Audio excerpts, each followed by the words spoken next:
Salut les geeks et bienvenue devant ma nouvelle critique cinéma, donc sur la chaîne Famille de Geek, la chaîne 100% familiale et 100% good vibes, car le monde en a vraiment besoin. Aujourd'hui, je suis là pour vous parler de Furiosa, le préquel du fabuleux film Mad Max Fury Road qui était sorti il y a 10 ans et qui avait crevé les écrans. Nous y découvrons la jeunesse du personnage de Furiosa qui était initialement interprété dans Fury Road par Charlize Theron et dont le rôle est repris aujourd'hui par la célèbre actrice Anya Taylor-Joy. Je dis immense actrice car dès que je l'ai vue dans la mini-série Le Jeu de la Dame sur Netflix, j'ai su que cette actrice deviendrait l'une des plus grandes de sa génération. Elle transperce l'écran. Je l'ai revue dans Last Night in Soho ou dans The Northman et à chaque fois c'est la même chose, c'est dingue. Donc je suis pas surpris de la voir en tête d'affiche de ce nouveau film de George Miller. Pour celles et ceux qui ne le savent pas, George Miller, c'est le papa de Mad Max. C'était déjà lui à la réalisation en 1979 pour le premier film de la saga avec Mel Gibson.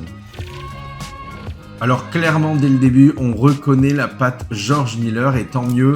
La mise en scène est dingue, la lumière, les couleurs, les plans, l'ensemble est flamboyant et rend cet univers désertique si particulier. Dès le logo de ce début de film, on est dans l'univers Mad Max. Si on parle du son maintenant, j'ai adoré. La bande son est dingue. Je me suis pris 2 heures de vrombissement de moteur en Dolby Atmos à faire pâlir Vin Diesel et tous ces Fast and Furious. J'ai eu la chance effectivement de le voir en Dolby Atmos et je peux vous dire que c'était complètement dingue. On en prend plein les oreilles, ça sentait la gomme dans la salle et la bande son, elle est magistrale. Le début du film, j'ai eu beaucoup de mal, ça démarrait mollement, je pensais qu'il serait allé beaucoup plus loin en fait. Ce Furiosa s'avère particulier, c'est surprenant, un début plus calme comparativement à Fury Road, son prédécesseur, laissant beaucoup plus de place à la présentation des personnages. Ce Furiosa développe aussi le lore en fait, il développe l'univers de la saga. Et malgré ce désert infini à chaque fois, on parvient à positionner, à cartographier un petit peu les sites principaux du film. On n'a pas l'habitude de ça, ça développe clairement le lore. Donc ça, c'était plutôt cool. Alors la bonne nouvelle, c'est que ce film peut se voir indépendamment des autres. Si vous n'avez pas vu les Mad Max ou si vous ne vous en rappelez plus, vous pouvez regarder Furiosa.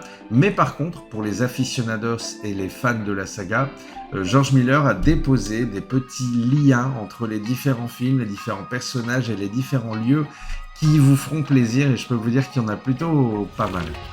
Donc un début de film plutôt mitigé et d'un coup, Anya Taylor-Joy débarque, elle crève l'écran et comme à son habitude, j'ai envie de dire, c'est dingue. Elle a un regard qui tue, on dirait un personnage de comics, elle a un physique très particulier, mais franchement c'est dingue, dès qu'elle arrive, on se retrouve plongé dans l'histoire et on est parti dans l'histoire de Furiosa, ce personnage culte. Alors la bonne nouvelle, c'est que j'ai vraiment cru que le film avait duré 1 heure, mais vraiment, ça c'est plutôt cool parce qu'il dure quand même 2 heures, presque 2h30 je crois. Je m'attendais absolument pas à ça de cette fin, je m'attendais absolument pas à ce que ça se termine, ce qui fait paf, c'est abrupt. Et en fait, je m'attendais à une bataille, je m'attendais à beaucoup plus de choses, mais quelque part, c'est complètement volontaire, car la bataille finale de Furiosa, c'est Fury Road en fait, car Furiosa est le préquel de Fury Road. Et ça, c'est super bien, c'est que la fin, vous allez vraiment avoir envie de regarder à nouveau Mad Max Fury Road, et clairement, ça donne clairement envie de les enchaîner à la suite. Alors au niveau des points positifs, l'esthétique du film qui est génial en fait, ce désert immense, on est complètement dans l'ambiance Mad Max et c'est particulier, on aime ou on n'aime pas, mais ça c'est un gros point positif.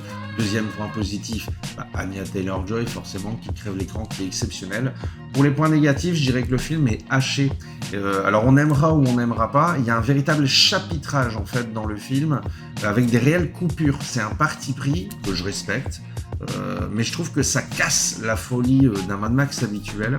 En point négatif, je vais pas me faire des amis, mais moi je dirais que Chris Hemsworth, là, moi je l'ai pas trouvé top. Alors j'ai lu ci et là que sa prestation était dinguissime, Moi, j'ai vu Thor, en fait. Et j'ai vu le mauvais Thor, celui que j'aime pas, avec un peu d'humour. Là, il joue Dementus, qui est censé être un grand méchant atroce. Et en fait, à aucun moment donné, il m'a fait flipper. À aucun moment donné, je me suis dit, c'est le grand méchant. Je sais pas, j'y ai pas trop cru. Alors, je suis vraiment surpris, hein, et je vous le dis en toute honnêteté, parce que dans les avis que j'ai lus, tout le monde dit qu'il fait une prestation dingue. Moi, non, j'ai pas trop kiffé. J'ai trouvé que Tom Burke crève beaucoup plus l'écran que lui. Et d'ailleurs, le duo Anya Taylor-Joy et Tom Burke, je l'ai trouvé génial. J'ai adoré. Et bizarrement, certains diront que Tom Burke a été nul dans ce film. Comme quoi, chacun est libre de se faire son propre avis. Dernier point positif, il y a certains effets spéciaux en CGI, c'est-à-dire qu'en fait, on les voit, les effets spéciaux parfois, ou même les fonds verts, pas tout le temps, parfois c'est sublime, et d'un seul coup, il y en a un, on se dit, ça pique un peu les yeux, donc je pourrais vous le cacher parce que j'ai vraiment beaucoup aimé le film, mais non, faut être honnête, il y a des effets spéciaux et des fonds verts qui se voient trop, surtout en 2024, surtout sur certaines scènes, et moi ça me gâche l'immersion au moment où je les vois, donc je préfère vous en informer. Alors moi, ce que j'aime dans Mad Max, c'est cette ambiance, ce monde si particulier, mais surtout l'action. Et là, j'ai été gâté, j'ai kiffé mon film, hein. Le show des cascadeurs est omniprésent, avec à un moment donné une scène d'action qui dure plus de 20 minutes. Alors oui, ça le fait. Moi, j'ai pris mon pied, je dois admettre que ça n'a pas la folie d'un Fury Road, c'est certain. Avec la musique en plus, les guitaristes, c'était beaucoup plus fou en fait, Fury Road. Mais quelque part, tant mieux.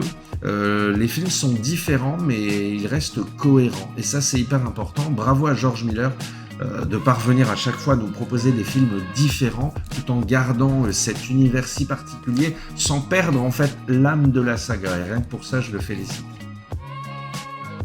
Alors ma conclusion est simple, hein. Si vous n'aimez pas l'univers Mad Max, laissez tomber, ça sert à rien. Sachez que c'est un univers post-apo, désertique et très particulier qui plaira pas à tout le monde, ça c'est sûr.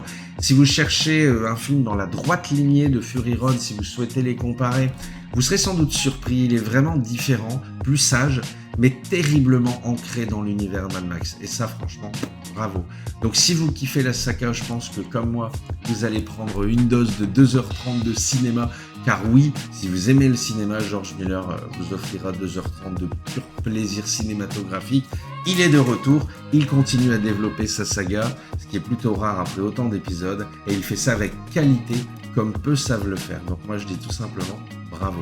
En tout cas, j'espère que ça vous a plu. N'hésitez pas à mettre le pouce bleu, le petit commentaire, pour qu'on puisse échanger sur vos avis par rapport à ce film Furiosa. Et si vous découvrez la chaîne et que vous kiffez les good vibes, vous êtes au bon endroit, n'hésitez pas à vous abonner. Allez, je vous dis ciao ciao.